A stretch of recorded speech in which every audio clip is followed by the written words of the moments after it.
지난 11월 3일 치러진 미국 대선, 사상 초유의 코로나19 사태와 겹치며 말도 많고 탈도 많았습니다. 아직 선거인단 투표 공식 절차가 남아있고 개표를 둘러싼 소송도 진행 중이지만 조 바이든 민주당 대선 후보의 승리가 사실상 확실해 보입니다. 바이든의 공약은 이번 대선의 승리 전략과 맞닿아 있습니다. 바이든 당선인은 민주당의 전통적인 지지층인 중산층 이하의 유권자들을 위해서 경제나 보건의료 정책에 대한 공약에도 관심을 기울였지만 백인 노동자들을 위한 공약에도 많은 노력을 기울였습니다. 블루월이라고 혹시 들어보셨나요? 1992년 대선부터 지난 2012년 대선까지 총 6차례 동안 미국 민주당이 단 한 차례도 뺏기지 않는 주들을 의미합니다. 우리식으로 말하면 뼛속까지 민주당 지역이죠. 모두 18개 주와 워싱턴 DC에 해당하는 지역인데요. 이 지역의 선거인단을 모두 합치면 242명이나 됩니다.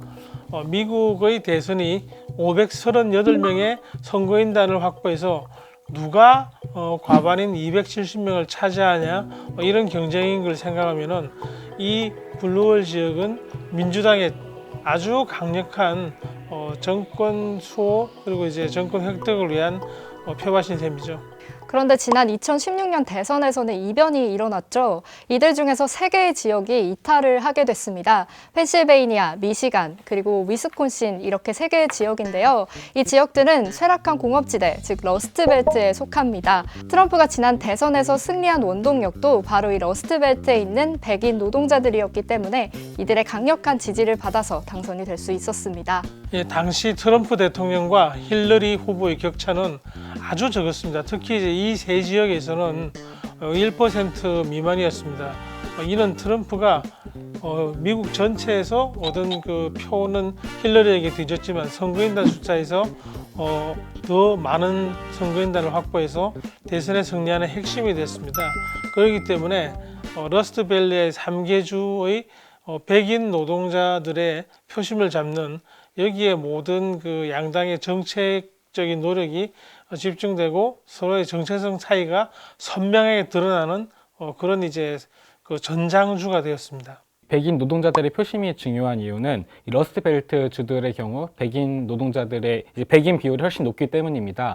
2018년을 기준으로 펜실베니아가 81%, 미시간이 79%, 위스콘신이 86%인 걸로 나타냈는데요. 특히 이제 펜실베니아 같은 경우에는 2016년에 등록 유권자의 정당 지지율이 민주당 48%, 그다음 공화당이 37%였음에도 불구하고 이 트럼프 대통령이 이 당시 힐러리 후보를 0.7%포인트 차이로 이제 꺾고 승리를 했습니다. 정책 중요도 조사 결과에 따르면 펜실베이니아주 같은 경우에는 경제 정책이 중요하다라고 답한 것이 21%, 또 코로나 정책이 중요하다라고 답한 것도 21%로 집계가 됐습니다.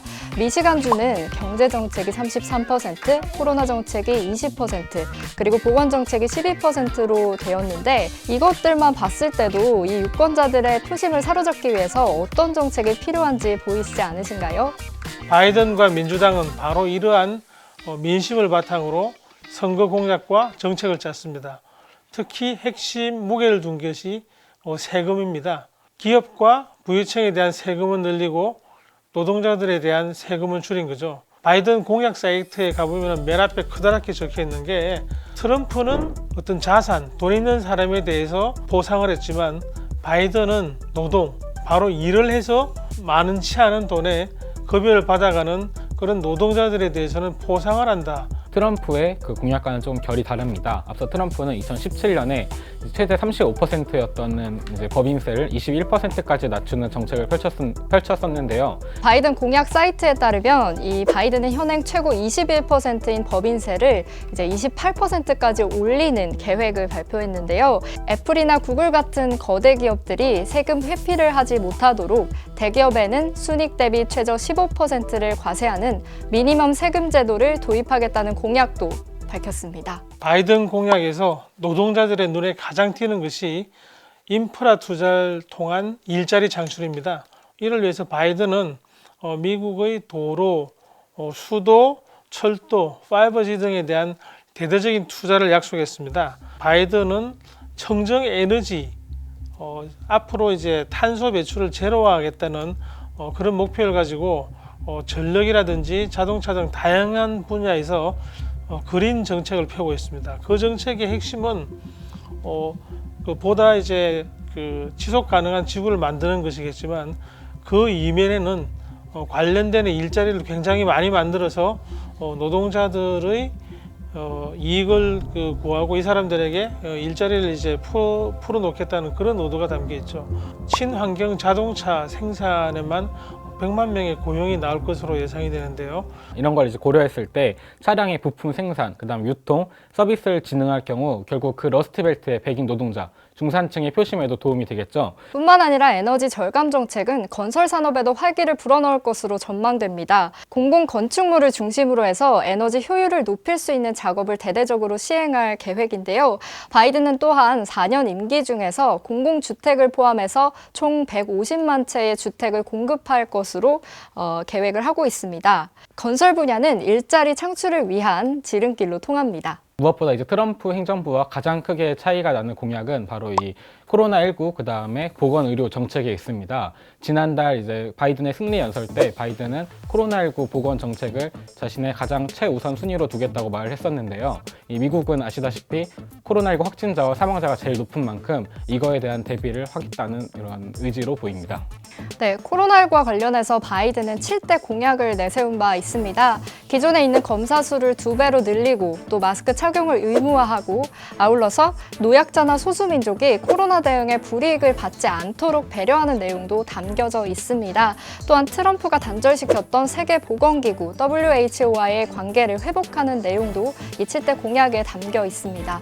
특히 바이든은 트럼프가 그렇게 없애려고 노력을 했던 전국민 건강보험 제도인 오바마 케어, 이걸 오히려 확대하겠다는 정책을 내놓고 있습니다. 그 혜택을 받는 사람들을 넓히고요. 그리고 저소득층에 대한 보장 범위를 확대해서 보다 많은 사람이 적은 비용으로 의료 서비스를 받을 수 있는 그런 미국을 만들겠다, 이런 청사진을 내놓고 있습니다. 트럼프 대통령과 결을 달리하고 있지만 모든 정책이 다 다른 것은 아닙니다. 2016년 대선에서 트럼프가 러스트벨트, 백인 노동자들의 표심을 흡수했던 핵심 부분을 이어갔는데요. 가장 대표적인 게 무역 적자와 세계화에 관한 규제, 그 부분입니다. 바이든은 미국 내 생산기지를 유지할 경우에는 세금을 10% 감면하는 혜택을 준다고 했지만 반면에 생산기지를 해외로 이전할 경우에는 징벌 성격의 세금을 물리기로 했습니다. 트럼프가 법인세를 낮춰서 제조업 분야에 있는 기업들을 이제 국내로 돌아오게 하는 어떤 리쇼어링을 유도하는 정책을 폈다면 바이든은 제조업이 해외로 나가지 못하도록 막는 겁니다. 바이든은 정부 조달 시장에서도 이전에 이제 트럼프가 해왔던 미국산 제품 우선 구매 정책을 계속 펼칠 예정입니다. 4년 동안에 4천억 달러에 이르는 엄청난 규모인데요. 친환경 제품, 철강, 시멘트 등 건축자재, 그리고 지금 의약품, IT를 비롯한 여러 가지 첨단 산업 관련된 제품 구입을 반드시 미국산으로 하도록 그렇게 이제 의무화하는 정책을 계속 펼칠 예정입니다. 기업들이 정부 지원을 받을 때는 이 미국 내 제조 요건을 필수화할 계획입니다.